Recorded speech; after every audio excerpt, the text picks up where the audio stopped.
ye. Iye wow. Flower never need to lodge. A rubber getting our card.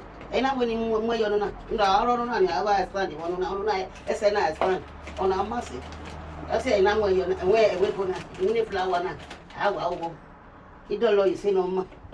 Call ye. Where's you? Oh, we make a flower with the way we are one on it. I don't know. I tell you, call, but I'm too much to say. I go with a flower. A flower with kita, and your wine begin. I cook kita, I cook a flower. We like a kita. It's yammy, I don't like a maca like a kita. I like it, and I may boy and I give more in I mean, I eating.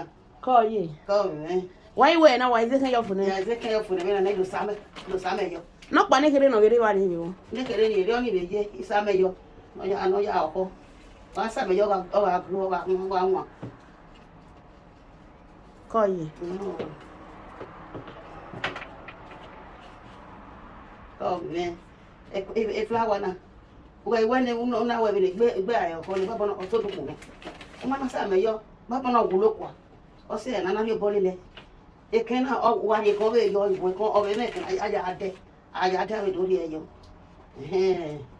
I will put away, it can have the flower that in I call it can I call you. I want it done. I want it done. Why they can in Nigeria? I take it in Nigeria. I had a coffee. They were yaking alcohol. They could be quite my area. I did another yard dinner.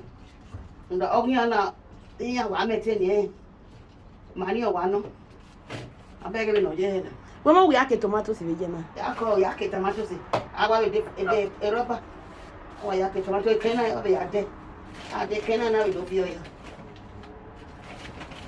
And I will be walking tomatoes in the leg. I will not. Why are you very Greek? Why were no one to Samuel? I do Samuel. I'm a sayona is a cayone. Yes, I'm in a yon or hair, bed or to make it grow. One one. Maria Manila no caca. I am a hameti.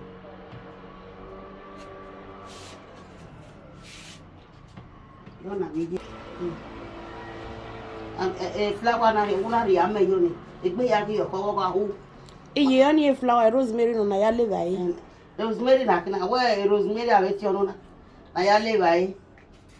Rosemary, I want it on an way or what? On your potato or eat boiling color. Uyo. I know. But when a Samuel flower, when a Samuel flower, I want to say, oh, Nana. I beg all you would do was a when a while, I didn't obey do what you would do. Oh, I can't you would do Musi. You were for no, Baba, I can eat you with Baba one evening, Baba, you, by your movie, say, what you wear. I call you. Wabu, for no, Baba, I have flower when you walk by me, you're no making now. Let no garment, you are young, your garment, you are your car, your garment, you say now, we wear for them, they were cojo. I go, Wabego, I'm not begging you with ya. It's a flower, only because the flower not women and your mouth for way whistle. You wear for them, when it's time your name, you can.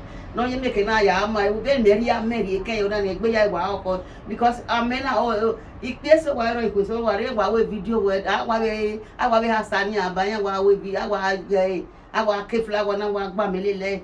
I said, you know, when they were women, maybe our family, Wakoyo, Wabuge, Wakoyo. Ciao.